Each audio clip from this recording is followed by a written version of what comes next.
presenting again for the youths here on another episode of Calibishie Chronicle.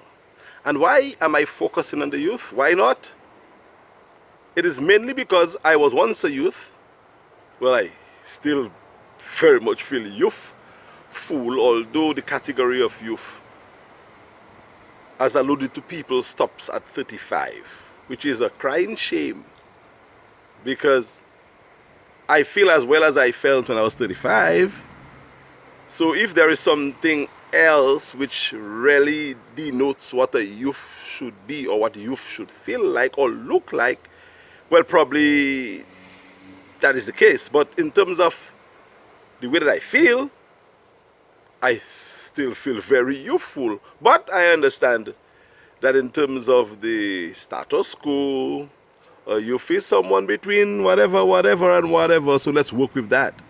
That does not mean, however, that I cannot advocate for youth-aged individual, because I know what I went through for the past 25, 30 years of my life, and I would not want any other Dominican youth to go through this. The struggles to strive, well, not even strive, to survive, because that's what I pretty much did over the past generation.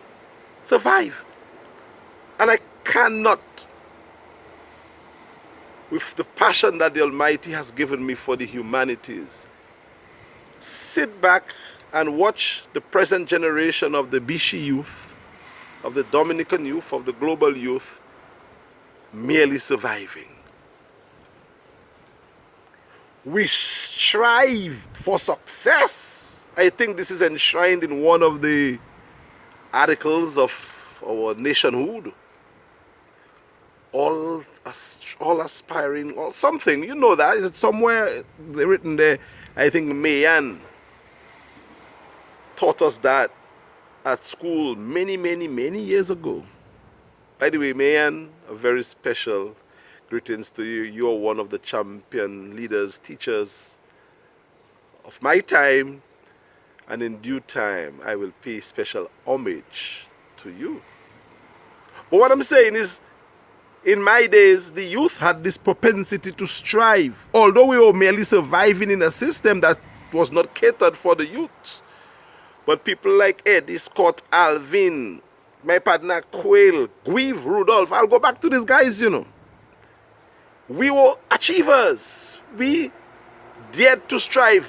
McKinney, Earl, Earl was a bit bigger. Augustine and these guys were a little bigger, you know, Saron and so. But McKinney, Nicky was a bit smaller, man. But what I'm saying, even if there were a little age disparity, there was this general tendency for striving. And I know my brethren and I would go to the school. The Calibishie primary school was newly built, and we would go there in the library section overnight, all night long, working on maths assignment, English literature, whatever it is that we had to learn. We got into groups and we studied overnight, to the point where the morning after the night of our study, we would find trail of blood leading from the library to the river across, and then it stopped to the river because we're not too sure where the Sukuya went after the circus. Well, that's what we felt with, because why would there be a trail of blood from where we are studying to the river now? To the Viaduct River. It must be something. Nobody got injured. We were there all night. I guess we fell asleep after a little while. But that's for another story in terms of the bloodsuckers who try to suck the blood of the youth back then and even still now. Yes, you forget there's something called witchcraft then. I don't necessarily submit to it, but I believe there is that kind of a thing. And yes, you can ask my brethren who were studying at the library that night that there was a rich path of blood leading from the library to the river. And I can tell you other things too, you know. But this show is not about that. This show is about bigging up and empowerment. And I'm not too sure how much the relation or the relating of bad experiences is going to empower us.